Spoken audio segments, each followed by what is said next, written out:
Ok.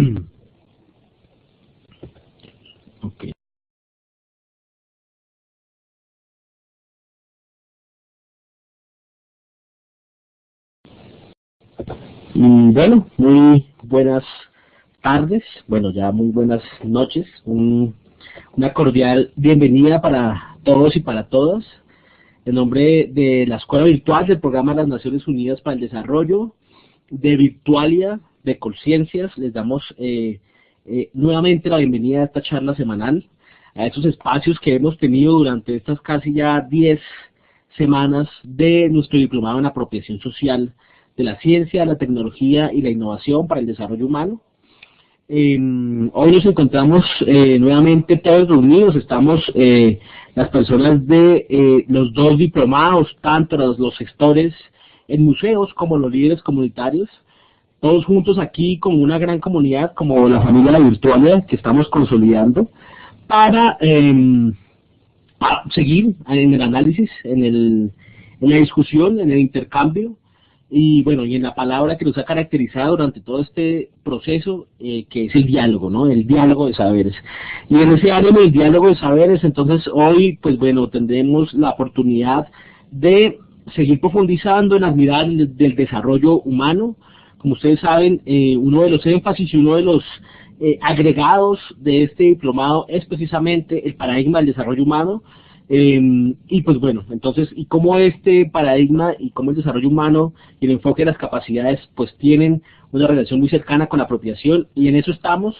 Yo les invito hoy a que puedan tener, digamos, muy presente su trabajo individual, es decir, su sistematización, y su trabajo grupal que también están haciendo, ese análisis que están haciendo de manera en esos pequeños grupos, que lo puedan tener muy presente para que esta charla la puedan integrar.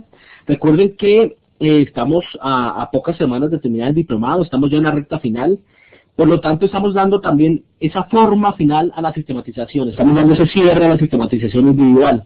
Y entonces esta charla de hoy creo que va a ser muy clave para que ustedes puedan ir incorporando los aspectos finales a su sistematización y que se convierta así en ese producto de conocimiento que es el resultado y el resultado más fuerte del diplomado, que creo que es esa sistematización desde las experiencias de cada uno de ustedes.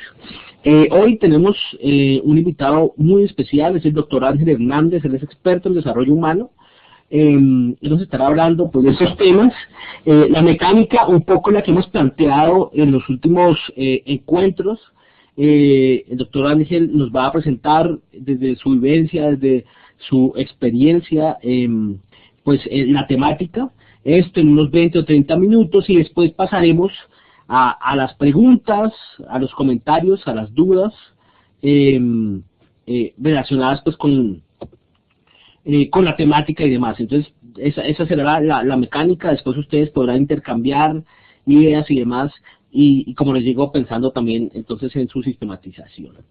Bueno, entonces sin más preámbulos, le voy a dar paso al doctor Ángel. Doctor, muchas gracias por aceptar esta invitación, y pues bueno, aquí quedamos para escucharle.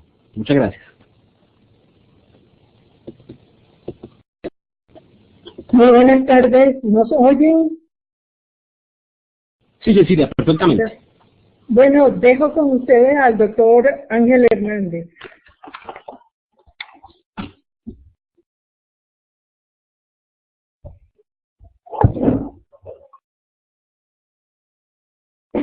Buenas tardes a todos y todas.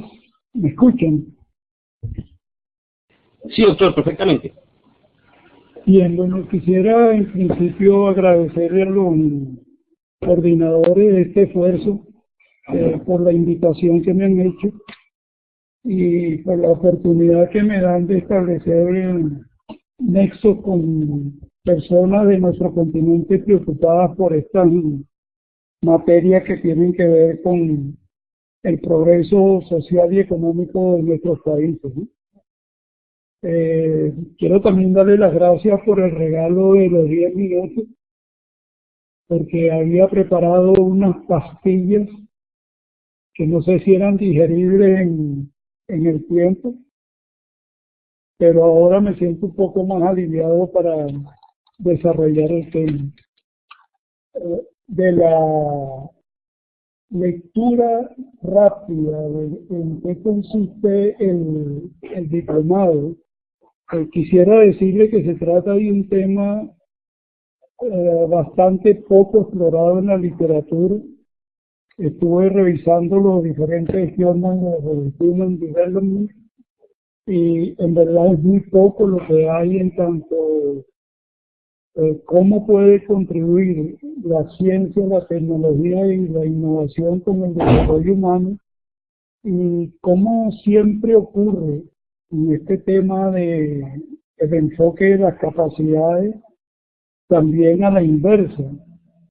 Si es posible tener un sistema de ciencia, tecnología e innovación sin la participación humana en sus dos vertientes, tanto en la expansión de capacidades específicas de los individuos como en las capacidades sociales necesarias.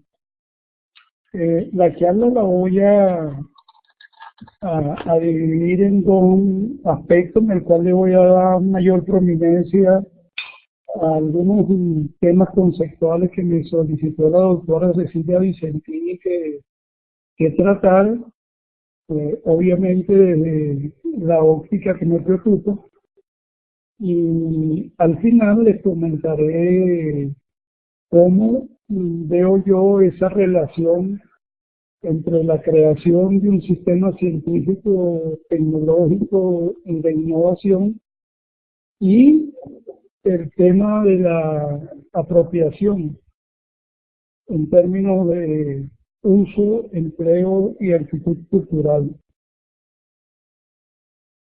El primer asunto que quisiera llamarles la atención es a la idea de que el enfoque de la capacidad no es una teoría explicativa del desarrollo, es más bien una manera de verlo, es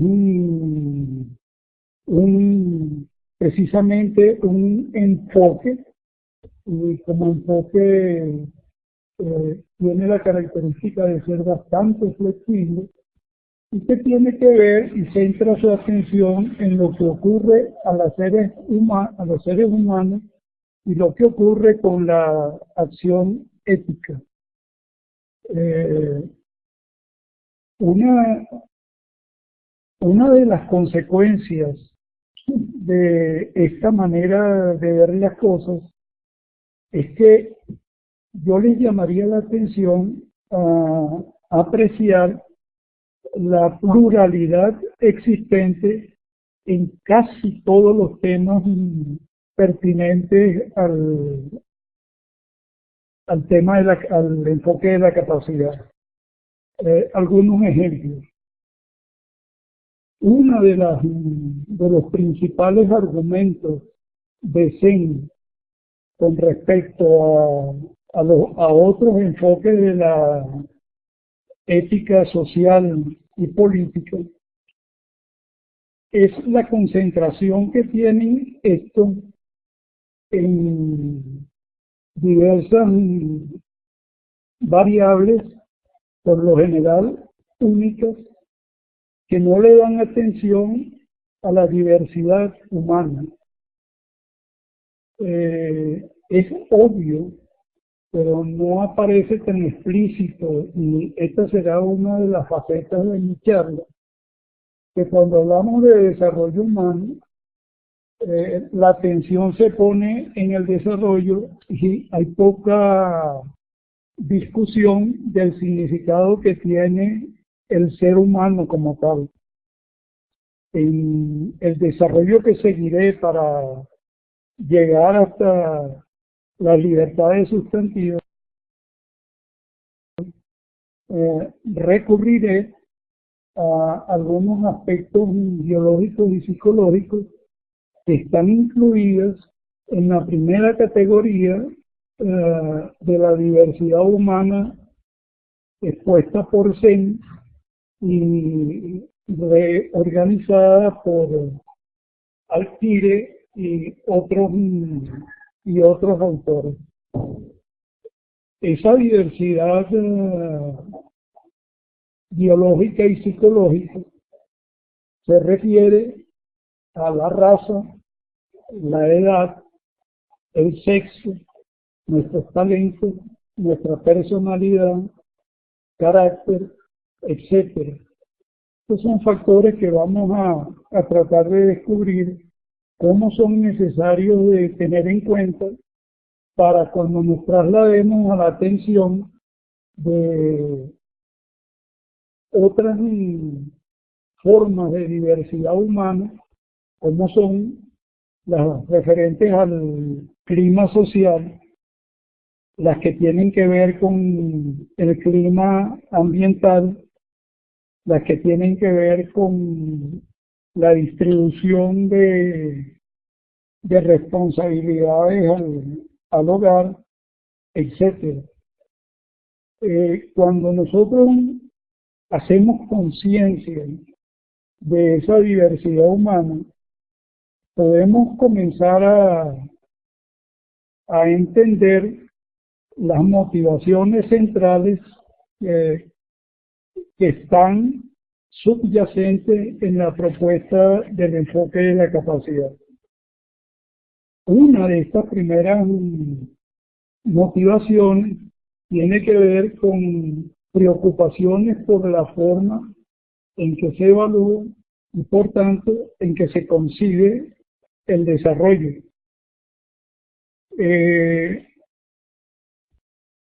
Cada uno de los enfoques, por ejemplo, el enfoque utilitarista, resuelve el problema de la discusión de las medidas agregadas y las medidas distributivas, proponiendo como variable de preocupación la utilidad, digamos, el ingreso per cápita o cualquier otra utilidad, pero fundamentalmente podemos centrar la atención en esta porque es casi que la medida universal aceptada del desarrollo.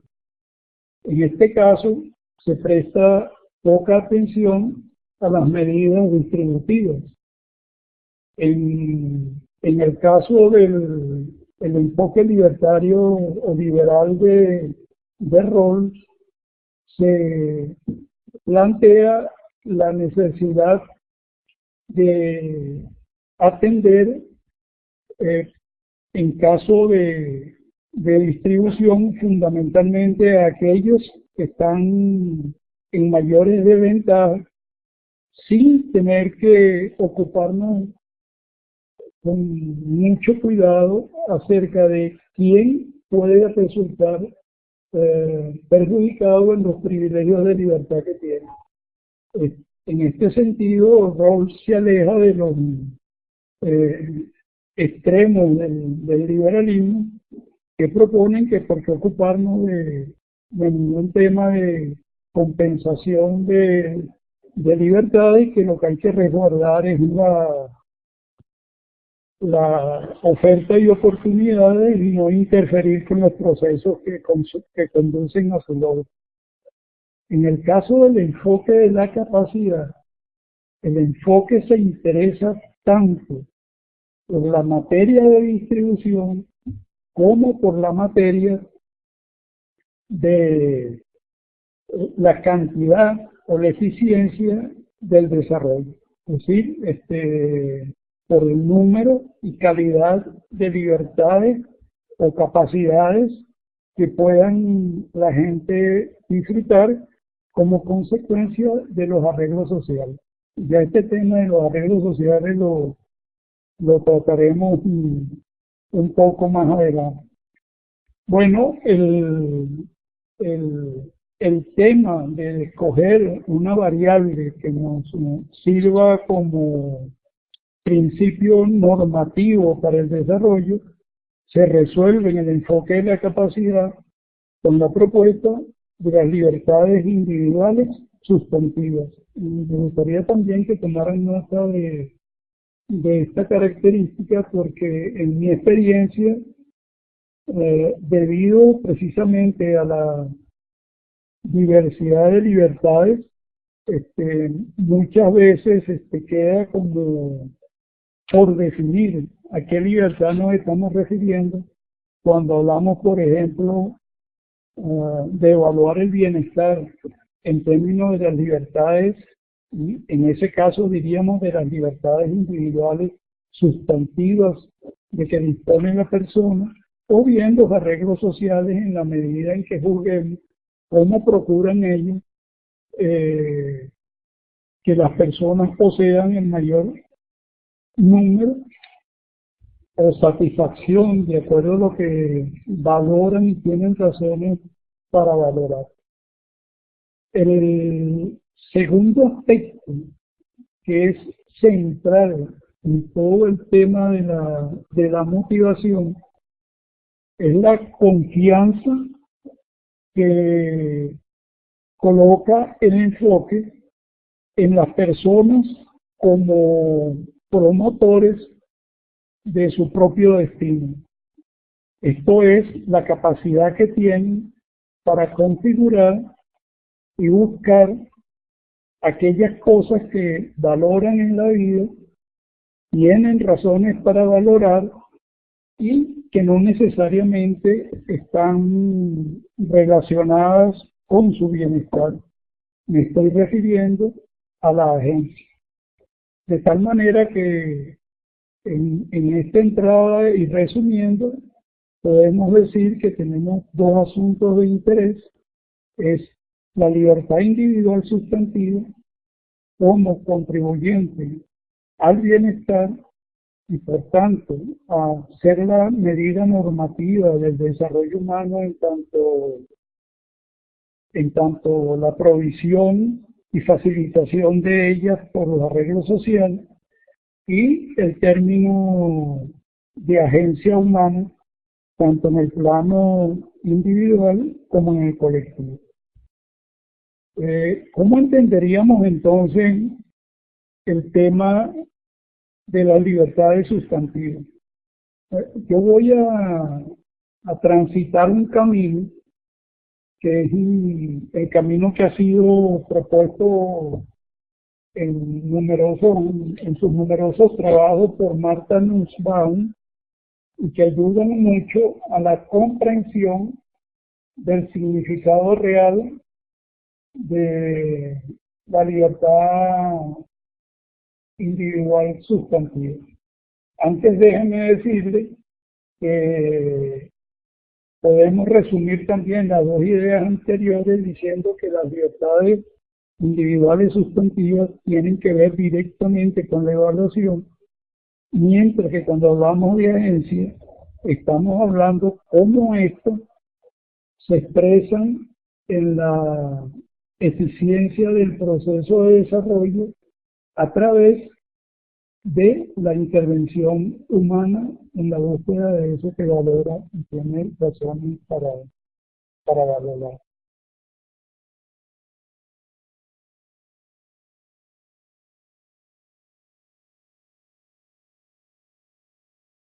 Bien, la noción de libertad sustantiva que intentaremos construir, como les dije, con las ideas de Nussbaum, va como sigue. Todos nosotros, se puede asumir, ¿sí? ¿Se apagó? No te escuchamos, Ángel. No, se cortó la imagen, pero puedo seguir Sí, creo comentando. que te estamos escuchando. Ok.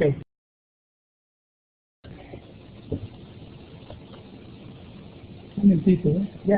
Ya. Bien, habíamos quedado en la construcción que íbamos a intentar. Bueno, para tener una idea intuitiva y clara, nos vamos a reportar al momento del nacimiento de un ser humano. Esto significa que hemos pasado por 9 meses de gestación, que somos el producto de una combinación de genes de nuestros padres y madres, y que ese conjunto así estructurado nos da una base hereditaria para los rasgos que vamos a expresar, de tal manera que estos estarán a disposición para ser desarrollados tanto en el interior de la madre como en el momento en que hagamos contacto con el ambiente exterior. Pero resulta que capacidades innatas ya vienen con modificaciones que son producto del ambiente interno, fisiológico, psicológico de la madre, en tanto la presencia o no de estrés, drogas, estado nutricional de la madre, etcétera. De tal manera que el conjunto de lo que vamos a llamar innato está constituido entonces por aquellas capacidades que heredamos, por ejemplo, el talento, la capacidad para aprender un lenguaje, y no puedo entrar en profundidades, pero también la capacidad para tener un comportamiento ético que ha de desarrollarse en sociedad. Este conjunto de capacidades innatas son las que, al ser confrontadas con el sistema social, van a producir lo que vamos a conocer con el nombre de capacidades internas. Estas capacidades internas, por la misma razón que estamos diciendo, están configuradas por nuestra personalidad, carácter,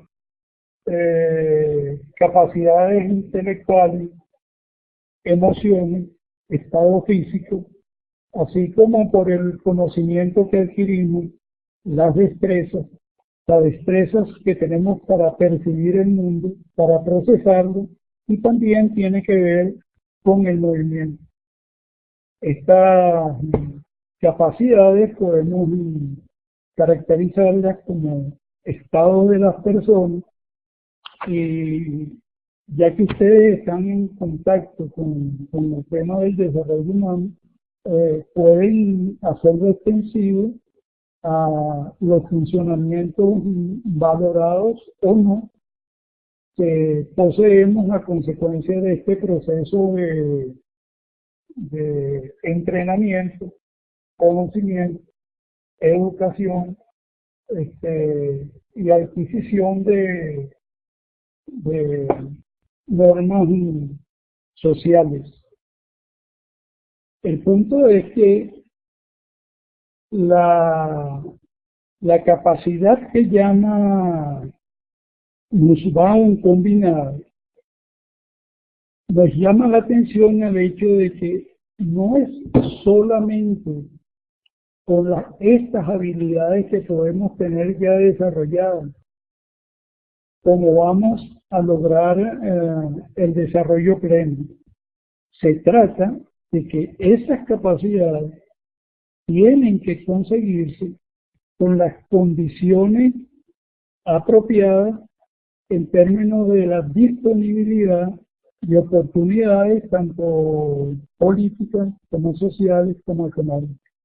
Y es precisamente el resultado de esta interacción, cuando se logra, lo que vamos a llamar libertad individual sustantiva, o también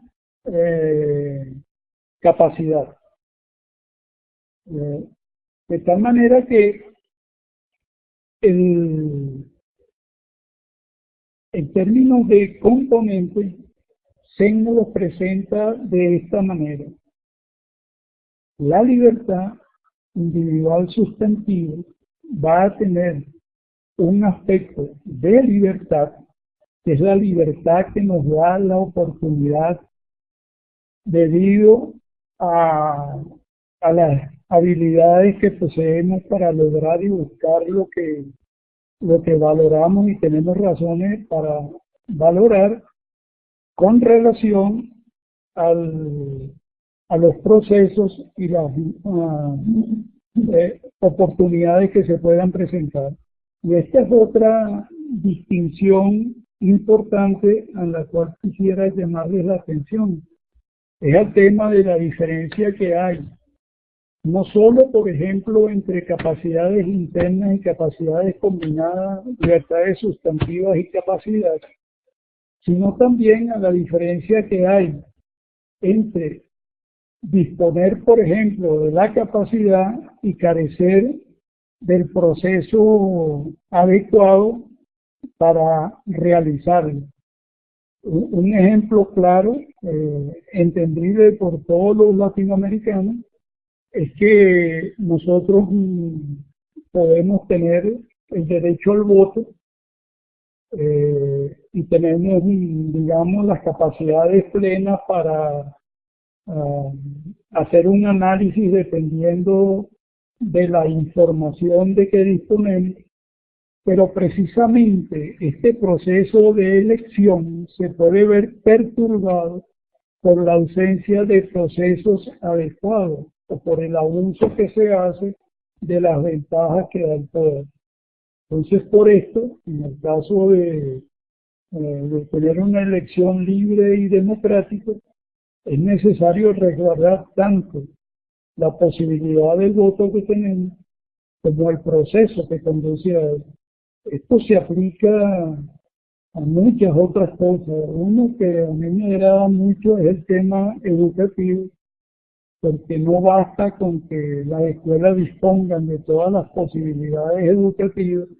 Si, por ejemplo, está colocada en una posición tal que por razones de traslado o dificultades se hace inaccesible al niño. De tal manera que cuando estamos evaluando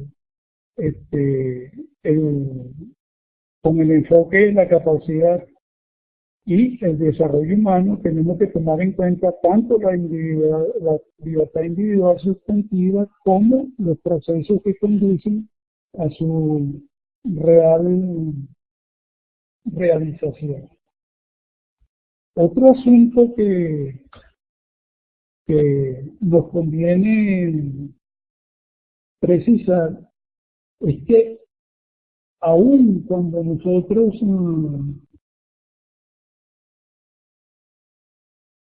hagamos o hayamos resuelto los problemas anteriores, nos queda un tema crucial por resolver, y es en el que precisamente se presentan las posiciones escépticas con respecto a la posibilidad de aplicación del enfoque de la capacidad.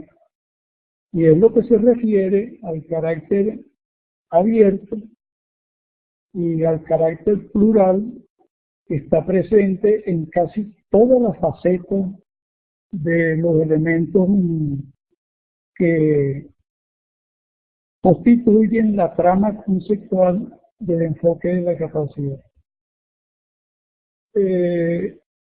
¿A qué me refiero con esto? Es el tema de hacer la selección de aquellas capacidades valoradas. Y cuando entramos en este terreno, Sein no hace pronunciamiento acerca de lo bueno o lo malo. Eso lo deja a que se consume para cada localidad, grupo social, nación, etcétera, al debate y discusión pública, y apela a la democracia con consideración a sus valores, tanto intrínsecos, sí, importante por sí mismo para cualquier persona, pero fundamentalmente referida a los aspectos constructivos y a los aspectos instrumentales de la mente. El aspecto constructivo es de suma importancia porque las opiniones y las creencias que todos los seres humanos tenemos son producto de los valores sociales que hemos adquirido en contacto con la sociedad, y en ese sentido pudiéramos entender que la agencia, por ejemplo, no está libre de estar afectada por las tradiciones, la cultura, las costumbres, y un impedimento de agencia nos va a impedir la apropiación. Volvamos atrás. El tema consiste en que deberíamos, en principio, recurrir al debate público con el uso del poder constructivo de la democracia para crear nuevos valores o modificar valores, o una vez hecha esta discusión, en la condición que hayan quedado estas valoraciones, poder llegar a consenso o consensos. El otro tema que es de suma importancia es que para que esto ocurra, nosotros debemos salvaguardar la instrumentalidad de la democracia. Esto es, importa la calidad de la participación y del debate público. Ahí, en la experiencia nuestra, diferentes formas de percibir el problema de la participación. Muchos creen que es te participo y podría ser que considerara tu opinión. Te participo y veremos. Todas estas tres posiciones no son aceptables en el caso del desarrollo humano o el enfoque de la capacidad. En este caso, de lo que se trata es que la participación se realice de tal manera que permita acercarnos con la mayor precisión posible a lo que la gente valora y tiene razones para valorar. Y en este caso resulta de suma importancia la relación entre aquellos que promueven el logro de algo que consideran valioso y el valor real que le asigna la gente, no solo al qué, sino al cómo lograrlo. Bueno, con esta breve introducción, me gustaría mencionar un poco cómo veo yo el tema de la ciencia, la tecnología y la innovación. Quedan alrededor de 5 minutos, ¿no? ¿Aló? ¿Sí? Sí, perfectamente. ¿Están escuchando? Bueno, en el tema de la ciencia, la tecnología y la innovación como arreglo social, reflexionando sobre este tema, tengo la impresión de que es mucho más difícil la apropiación de lo que este sistema pueda proveernos como facilidades para expandir las capacidades individuales sustantivas, que por ejemplo lo que pudiese ser el sistema educativo. Y ya en el sistema educativo tenemos suficientes problemas. Yo creo que la primera evidencia que yo presentaría para esta manera de iniciar la reflexión con ustedes es que el sistema educativo como tal es ya fundamento y puente de comunicación con el desarrollo del sistema. Nada que se conecte con el conocimiento puede ignorar las capacidades elementales básicas para lograr el conocimiento. Y en el caso del sistema de ciencia y tecnología, tenemos el problema adicional de la apreciación de la ciencia como un valor en sí mismo. Es de mucha discusión en los ámbitos de los países en desarrollo. Yo personalmente elaboré un programa para el Banco Interamericano de Desarrollo en Venezuela sobre un programa de nuevas tecnologías para el desarrollo.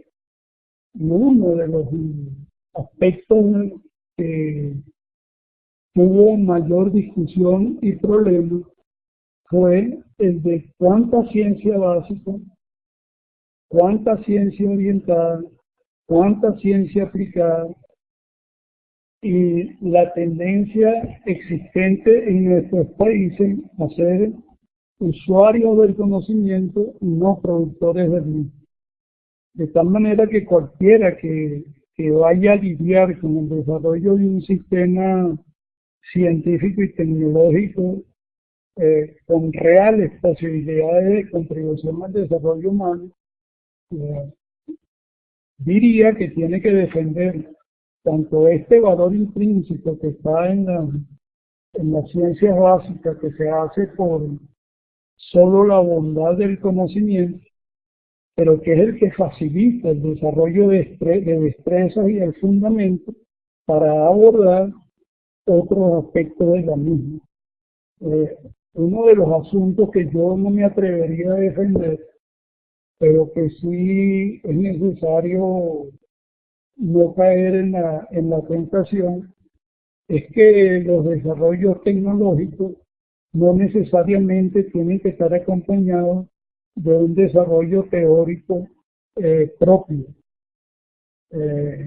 Esta actitud de no contribuir con el desarrollo del conocimiento local en todas sus vertientes es precisamente la que produce la castración y la actitud de admirar a todos aquellos que destacan en la ciencia en nuestros países como seres especiales.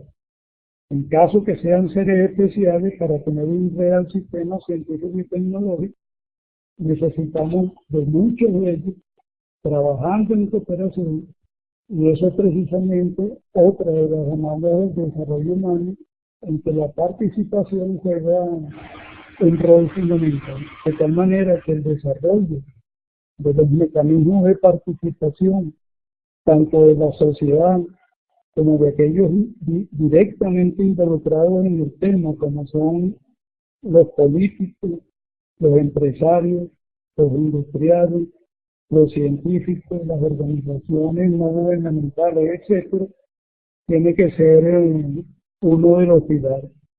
Y finalmente, yo diría que en términos de la agencia individual y colectiva para la apropiación, es necesario remitirnos a cómo las fuerzas histórico-sociales pueden facilitar o perturbar el logro de esto que estamos deseando, como un contribuyente al progreso, que es el sistema de ciencia, tecnología e innovación. Este es un punto que ha sido bastante bien desarrollada por Benjamin cuando realiza estudios acerca del desarrollo el desarrollo humano de naciones. En este caso tiene 2 trabajos publicados en el caso de Costa Rica y República Dominicana, y es evidente que no basta con contar con las habilidades o la agencia humana, sino que es necesario que el ambiente, esas fuerzas sociales que condicionan el desarrollo, sean proclives al mismo. De tal manera que, bueno, con este corto mensaje espero que podamos iniciar una discusión fructífera sobre estos temas y cualquier otro que no haya podido cubrir en este momento tan valioso. Espero que haya sido compensado para el pueblo. Perfecto, Ángel, muchas gracias. Creo que nos has dejado bastantes pistas, creo, ¿no? Para ese trabajo que estamos haciendo, digamos, que están haciendo los participantes del curso, de aterrizar en sus contextos y analizar en sus contextos el tema como dices tú, bueno, de la agencia y de la participación y bueno, todos esos temas relacionados con el desarrollo humano y con el enfoque de capacidades, por lo que te agradecemos mucho. Y entonces, bueno, como siguiendo tu invitación, Ángel, entonces vamos a ir con la participación del público. Tenemos en este momento, bueno, 40 personas conectadas, por lo que aquí entonces podemos tener una conversación. Entonces, como siempre, les pediría que en este momento puedan levantar la mano para pedir el orden de participación, para los que tengan preguntas, comentarios, dudas, bueno, cualquier reacción, ¿no?, en relación a este tema del desarrollo humano y de la apropiación social de la ciencia, la tecnología y la innovación. Entonces, para participar, por favor, levante la mano como se muestra en la pizarra en este momento, y así podemos tomar el orden de las participaciones. Entonces, bueno, entonces ahí los dejamos. Bueno, aún no hay manos levantadas. Estamos bueno, tímidos el día de hoy. Le digo que espero ansioso. ¿Me permiten decirles algo? ¿Aló? Sí. ¿Aló? Bueno, de mi experiencia docente y como persona que inició su formación en el campo de las ciencias básicas como investigador, yo les recomendaría que no crean nada. La primera función del que quiere aprender es no creer, lo que obviamente no significa opinar sin tener un proceso de reflexión y juicio previo que no lo haga parecer a uno como prepotente. Pero como recurso siempre queda expresar la duda, hacer una pregunta para despejar la duda. Y yo los invito porque en verdad soy una persona que disfruto de la construcción de nuevas ideas. De tal manera que anímense. Perfecto. Bueno, entonces, ahora sí, ¿quién se anima y quién rompe el hielo? y pues para escucharle. Entonces, no sé, por favor, levanten la mano y tomemos el orden de participación. Perfecto. Ya hay manos que se levantan. Perfecto. Muy bien, vamos a escuchar por lo pronto a Irma Parra. Irma, tienes la palabra, por favor, activa tu micrófono. Sí, muy buenas tardes, doctor, a todos los compañeros. Quisiera saber desde su experiencia, cómo lograr el desarrollo humano en una población donde el sistema capitalista y las mismas metodologías del gobierno no lo permiten.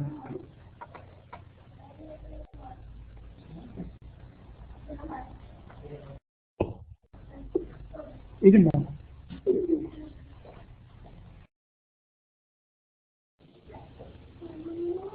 ¿Sí?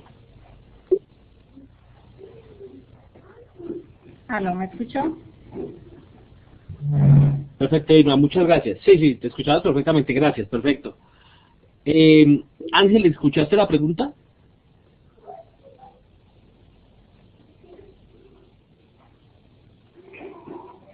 ¿Aló? No, perdimos a... Ángel, creo que cerraste tu micrófono, creo que tienes que volver a abrirlo porque no te estamos escuchando. Ahora, Sí, ahora sí. bueno, yo creo que el asunto es así. Precisamente al enfoque, el enfoque de la capacidad, al no ser una teoría explicativa, sino más bien un enfoque abierto a las diferentes ideas, y dada la pluralidad y características que tienen las libertades, él puede incorporar diferentes principios e ideas acerca del desarrollo. Este tema del asunto del sistema capitalista o cualquier otro sistema, en el caso del enfoque de la capacidad, tenemos que verlo con la utilización de la herramienta de la valoración y evaluación de los procesos de participación y debate democrático. Ciertamente este es el punto crítico y en verdad yo no creo que la falta de calidad en la participación sea un atributo del sistema capitalista. Esto se puede dar en cualquier sistema donde los técnicos o la programación centralizada o los intereses de grupos de poder se guardan la prioridad o son los que conocen lo que es bueno y es malo para las personas. Por esto es que el enfoque de la capacidad y el desarrollo humano como concepto articulado es un instrumento de lucha en sí mismo. Uno de los puntos que me he empeñado en separar, aunque sí estamos conectados con el desarrollo humano, es el tema de los derechos humanos. Sin entrar en profundidad, yo prefiero mantenerlo como un derecho, como una libertad instrumental que solo es realizable a través de la participación política y social de la población. En otras palabras, los derechos humanos no son dados por divinidad, es necesario conquistarlos. Y este creo yo que es el mismo caso con que nos vamos a tropezar con el tema de cómo hacer de la participación un mecanismo idóneo para que la gente pueda expresar sus valores y hacerlos realidad y poder llevar a cabo la vida que se merecen, es decir, el respeto a su dignidad y además a aquellas cosas que legítimamente aspiran como miembro de la sociedad. No sé si es satisfactorio para ti, Irene, o tienes algún comentario. Irene.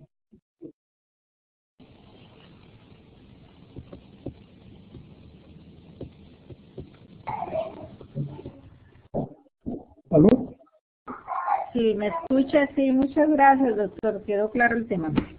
¿Satisfecho? Sí, señor. Bien. Gracias. Muchas gracias, Simón, perfecto. Muy bien. Entonces, no sé, hay más manos que se levantan. Quisiera preguntarles si quién más quiere participar, para que por favor levanten la mano para la participación. Perfecto. Mario, David, muchas gracias. Tienes la palabra. David, Ok, muy buenas noches. buenas noches. Mi duda es, o sea, lo que entiendo es, cuando se ejecuta un proyecto a nivel comunitario, ¿se enfoca desde cubrir las necesidades básicas o que alcanza a cubrir ciertas necesidades personales de la comunidad o individualmente para que tenga éxito la participación? Es lo que estoy más o menos entendiendo. A ver si esa es la idea que se está planteando con el desarrollo humano y hacia la participación ciudadana. Bueno, yo le voy a contestar la pregunta con un proyecto en el cual participé y donde podemos apreciar cómo se instrumentaron los conceptos en el campo.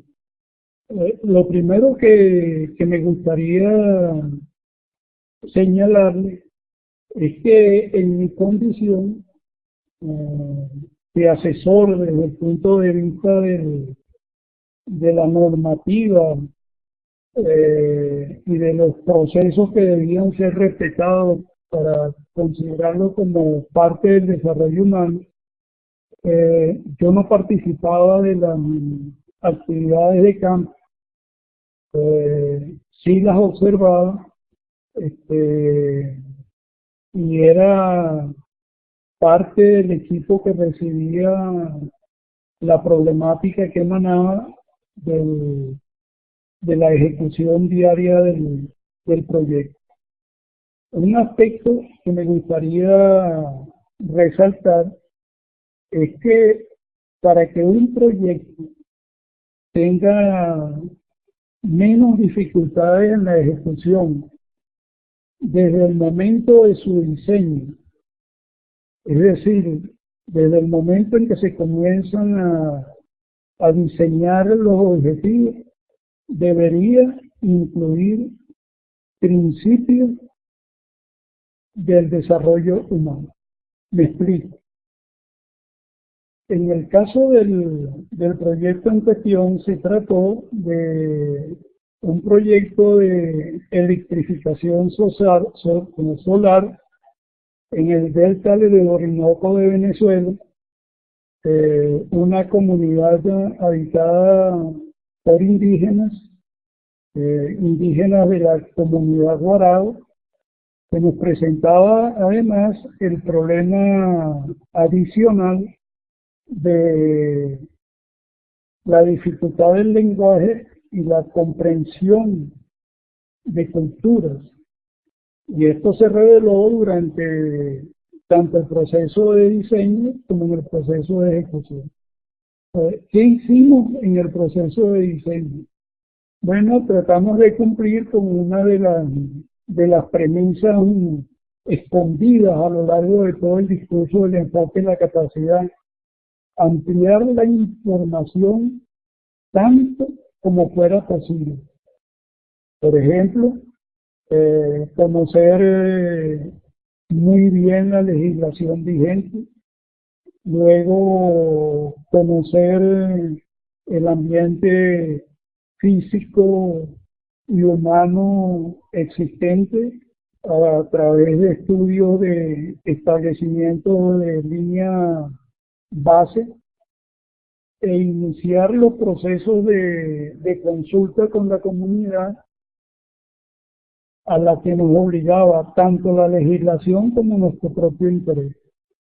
Este proceso se llevó a cabo tanto con líderes de las diferentes comunidades como con personas de comunidades de las mismas comunidades que asistían como invitados. ¿Qué cuidamos en esos encuentros? Primero, que la información le fuese transmitida en su propio lenguaje y por un nativo. Segundo, que la información fuese de calidad en cuanto a los objetivos que proponíamos y lo que se podría lograr a través del uso de esa tecnología en particular que le estábamos proponiendo como promotora de su propio desarrollo. Es decir, es necesario ser muy explícito en las áreas que uno ha identificado como de posible impacto y comenzar a desarrollar el proceso de que sean los propios participantes en el proceso los que comiencen a jerarquizar las prioridades del mismo y por tanto los objetivos sociales que podemos alcanzar. En este caso es necesario tener muy claro que nosotros lo que tenemos en mano es un medio. Es, por tanto, un facilitador de libertades instrumentales que en caso de que sean ellos los que se apropian de ellas y las ejecutan, pueden concluir en la expansión de sus propias capacidades. ¿Cómo marchó esto en la práctica? Bueno, el proceso de instalación de los paneles solares estuvo a cargo en su totalidad por miembros de la comunidad. Antes de iniciar ese proceso, ellos pasaron por un proceso de capacitación y se inició el mismo.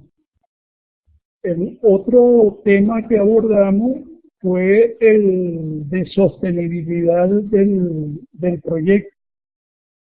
Ya teníamos como base los estudios que habíamos realizado sobre las capacidades financieras de la población y lo que quisimos discutir con ellos es en qué forma podían ellos contribuir al sostenimiento del servicio.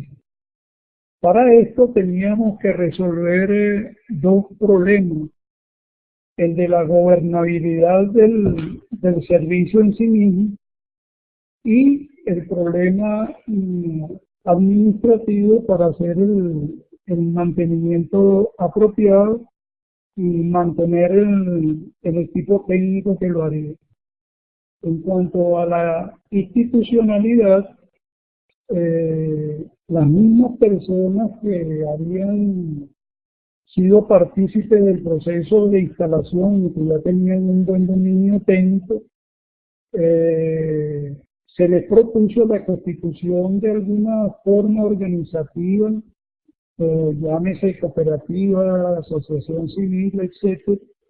Y para ello se recurrió a técnicos que en lenguaje guarado pudieran discutir con ellos las distintas alternativas y que fueran ellos las que escogieran la que consideraban más adecuada. Bueno, en ese caso la selección fue de una asociación civil y a partir de allí se comenzó a trabajar con ellos en la elaboración de todo el protocolo de trabajo. En cuanto a la contribución, debo mencionarle que estas son comunidades muy pobres, con muy escasos recursos, y sin embargo llegamos a un acuerdo de cuál podría ser su contribución. El proyecto con todas estas premisas,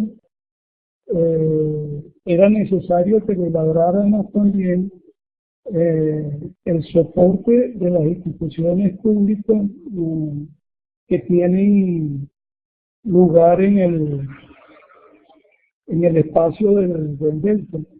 Y debo decirle, y esto está en línea con algo de lo que proponía Irma, que si en algún momento nosotros tuvimos dificultades, fue en los momentos en que las instituciones públicas no respondían debido a sus propios intereses a lo que era requerido para que el proyecto no fracasara. Les voy a mencionar un caso muy concreto. En el momento de las elecciones municipales, el alcalde, en función de la región, ofreció de nuevo plantas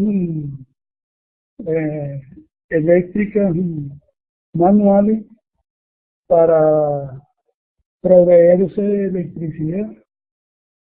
Y la actitud de los habitantes fue la de tomar las plantas y no hacer uso de ellas y continuar adscritos al servicio que ya se les estaba prestando.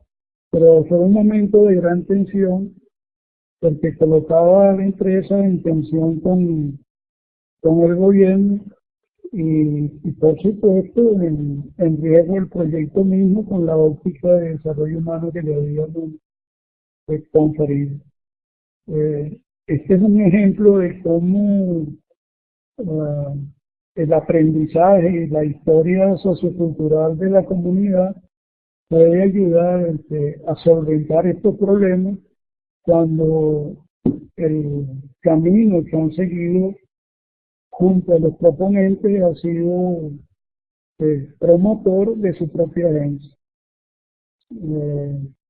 No sé si queda claro con esto, pero pudiera presentarle otros ejemplos de problemas que tuvimos, como habiendo interferencia con la agencia tal como la habíamos construido en términos tanto individuales como colectivos,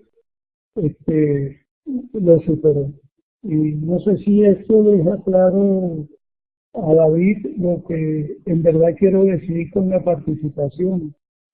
Cuando hablamos de un proyecto de desarrollo humano, tenemos que contemplar que todas las fases de un proyecto, la de diseño, formulación, ejecución y evaluación, cuenten con la participación de la comunidad.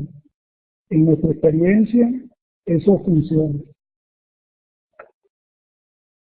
Gracias, doctor Ángel. Sí me quedó claro, sí me despejó las dudas, porque ahora sí ya tengo como la base para iniciar el proceso de investigación inicial. Hay una cosa, David, eso es una permanente lucha con el sistema político y con el sistema cultural. Sí, tengo experiencia en el área y sí, eso es siempre un poco complejo la participación de los entes gubernamentales. Sobre todo cuando ellos intervienen, la gente espera como que haya algo, una ayuda financiera o alguna entrada de dinero cuando aparece un ente, pero muchas veces ellos van es como asesores o consultores. Pero ya con lo que me acaba de aclarar, sí, ya tengo como un orden sobre el proceso de investigación inicial para manejar el proyecto hacia la comunidad, porque tenía una duda del alcance, o sea, de cómo iniciar con respecto al desarrollo humano. Muchas gracias, doctora. Perfecto, Mario, muchas gracias a ti. Muy bien.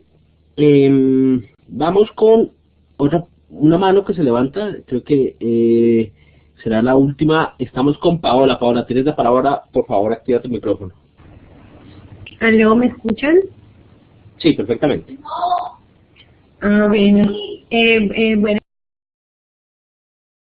noches. Yo estoy tratando de pensar un poco y contextualizarme un poco todo lo que he escuchado hoy. Estamos integrando, digamos, un enfoque de desarrollo humano a procesos de apropiación social de la ciencia en entidades museales. Digamos que los que estamos aquí trabajando desde entidades museales quizás tienen la misma duda que yo y es un poco, bueno, al parecer el enfoque de desarrollo humano casi que es hacia el fin, o el objetivo último que debe llegar un proceso de apropiación social, digamos, en términos de generar y desarrollar esas capacidades, la capacidad de elegir, la capacidad de elegir una mejor vida. Me inquieta un poco porque es bastante ambicioso, ¿no? Entonces como que me genera un poco de dudas, pues, y de querer como conocer un poco más el enfoque y sobre todo la aplicación del mismo, porque me parece que es ambicioso, y es ambicioso pensar quizás que desde una entidad museal, desde un museo, cuando no necesariamente tenemos la oportunidad siempre de desarrollar proyectos comunitarios de largo alcance, donde podamos abarcar todas las dimensiones del desarrollo humano. ¿Cómo podríamos nosotros implementar el enfoque teniendo en cuenta también nuestras limitaciones y nuestras características propias como entidad museal, donde trabajamos con visitantes de todas las edades, donde vienen a participar en distintas actividades y donde desarrollamos proyectos con comunidades, pero a veces no tenemos la oportunidad de hacer unos proyectos de intervención con mucho tiempo, y donde podamos ver realmente si nosotros sí estamos logrando incorporar el enfoque de desarrollo humano dentro de nuestros procesos de apropiación. Entonces, claro, si nosotros queremos saber si nuestro proyecto de apropiación social a largo plazo está impactando, pues deberíamos estar pensando en los indicadores y en las dimensiones y en los alcances de este enfoque de desarrollo humano. Entonces realmente ahora lo que tengo es como una cantidad de dudas, de preguntas y de retos, y mi pregunta más grande es como que eso lo podemos hacer desde una entidad museal. Fabuloso, Paola, muchas gracias por tu pregunta. Ángel, ¿tienes el micrófono apagado? Por favor, actívalo para poder contestar.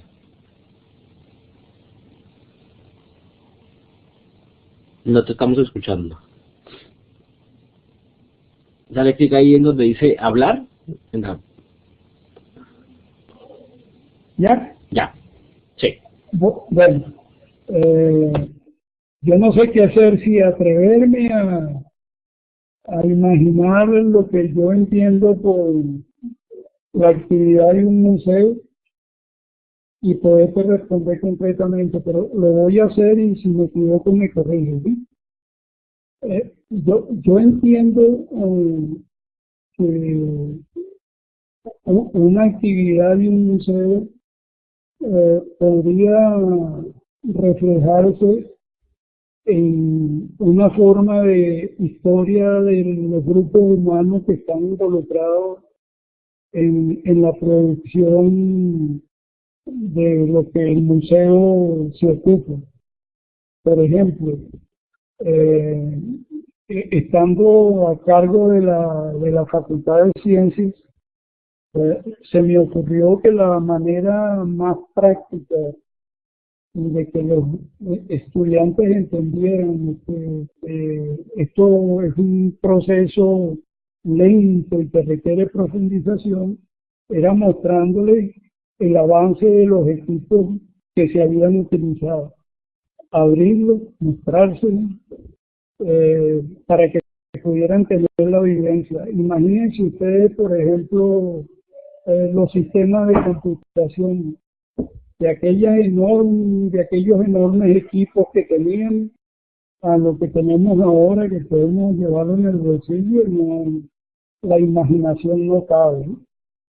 Pero le ofrezco el ejemplo como una manera de cómo pudiéramos tratar de interpretar lo que humanamente el capital del museo refleja. Y yo creo que si logramos identificar esa raíz, ese es el elemento de trabajo con que vamos a pasar por todos los tramos del proceso de formulación hasta evaluación del proyecto. En cuanto a las expectativas, bueno, sí, siempre uno tiene temor, pero en mi experiencia la única manera de saber si lo logramos es hacerlo.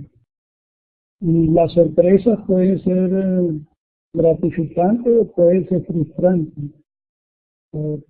En mi experiencia, por lo general, cuando un proyecto se logra concretar, son menos las frustraciones que las recompensas. Y a veces las recompensas son gratificantes. Por ejemplo, en este caso del proyecto que les estoy mencionando, la evaluación realizada con la participación de las comunidades reflejó que la mayor contribución nuestra fue al empoderamiento de las personas y a las facilidades que consiguieron para lograr lo que valoraban, ya sea como entes productivos en sus labores de aprendizaje o en la disminución de enfermedades debidas a contaminación del agua, con lo que se contribuyó en algunos casos con el suministro de agua potable utilizando la energía, etcétera, etcétera. De tal manera que yo diría que vamos a hacerlo, pensemos muy bien antes de iniciarlo, reflexionemos muy bien acerca de los contenidos humanos, acerca de la actividad humana que ha acompañado lo que hoy tenemos como resultado de ella, y a partir de allí, conociendo el camino que se siguió, es posible prever cómo pudiera ser el futuro, que es precisamente lo que se hace en un proyecto. Yo, después de escuchar a Paola, quisiera ofrecerle, y se lo voy a enviar tal vez al PNUD o al coordinador, y yo arreglaré con Cecilia esto, una copia electrónica del libro que publiqué. Ella me dice que lo tiene, pero en ese caso yo voy a tratar de facilitarle a Cecilia un pequeño trabajo que tengo sobre la experiencia del Delta, para que ustedes revisen, y bueno, yo estoy a la disposición del que quiera consultarme a atenderle. Creo que es parte de lo esperado de la construcción de esta red. Ese proyecto lo tengo organizado en PowerPoint, y creo que el seguimiento es bastante claro, y pudiera acompañarlo el trabajo fundamental de SENA para analizar cómo, por ejemplo, un servicio público puede contribuir al desarrollo. Sí, perfecto. ¿Aló? Perfecto, sí. Aquí en el chat nos dicen que por favor compartamos ese texto con todos, entonces lo podemos colgar en el aula virtual de los dos cursos para que todos tengan acceso a este documento, que puede ser muy clarificador, ¿no? Perfecto. Bueno, perfecto. Bueno, entonces creo que esas eran las preguntas. Yo creo que hemos... bueno, no, sí, ya no más manos levantadas. Manuel Franco, perfecto, Manuel. Tiene la palabra. Hola a todos y todas, buenas tardes. Quiero un poco agregar algo en relación a lo que el doctor Ángel mencionó, y un poco provocado por la pregunta que hace Paola. Creo que la pregunta que hace Paola es muy pertinente, y de hecho se convierte en un reto que atraviesa el curso, pero las salidas están en pensar el museo como un escenario de encuentro y reconocer que no es el escenario donde ocurre toda la totalidad del proceso, sino tal vez es un comienzo, un detonador o tal vez un finalizador de múltiples procesos sociales que se pueden emprender desde otros lugares o comenzar desde el museo. En ese orden de ideas, por eso proponía que el museo debe comprenderse como un museo foro, un museo en el que es posible traer al diálogo y discusión diferentes perspectivas, diferentes miradas, e incluso configurar las agendas en términos temáticos que tengan relación con la realidad de las personas. Claro, aquí aparece el tema de los museos que tienen una tradición en la modernidad y que se dedican a la conservación de colecciones, pero como ustedes saben, esas colecciones pueden reverse y reinterpretarse dependiendo de las realidades de las diferentes sociedades. En ese orden de ideas, creo que el papel y la articulación del museo está en la medida en que logre poner en juego una ciencia en acción, una ciencia articulada con la realidad de las sociedades en oposición a esos viejos museos que nos mostraban una ciencia muerta. Creo que es ahí donde empiezan a aparecer respuestas y articulaciones muy importantes en una lógica de capacidades. Era eso lo que quería decir. Perfecto, Manuel, muchas gracias. Ángel, era Manuel Franco, el profesor del diplomado en la intervención. Entonces, no sé si tienes algún comentario adicional a Ángel. Tienes el micrófono apagado, hay que prenderlo. Como que hablan muy fuerte. Hay un recurso que también me he dado cuenta que se ignora mucho en la aplicación, en la implementación del enfoque, y es la posibilidad de trabajar con articulación de libertades instrumentales. ¿A qué me refiero? A que el verdadero poder del enfoque está en ver cómo se asocia, por ejemplo, el conocimiento con el arte, cómo se asocia con los problemas sociales, y por eso voy a estar de acuerdo en la totalidad de lo que expresó Manuel, pero me gustaría sugerirles que bajo este concepto de verdaderamente realizar el desarrollo humano a través de la potenciación de libertad, consideremos el museo como un espacio de encuentro, pero a la vez abierto. Abierto, yo me refiero a que pueda establecer contacto de consulta y de apoyo con otras instituciones, como pueden ser algunas escuelas del sistema escolar, universidades, etcétera, etcétera, que puedan hacer contribuciones particulares en su propio ambiente o interactuando en conjunto.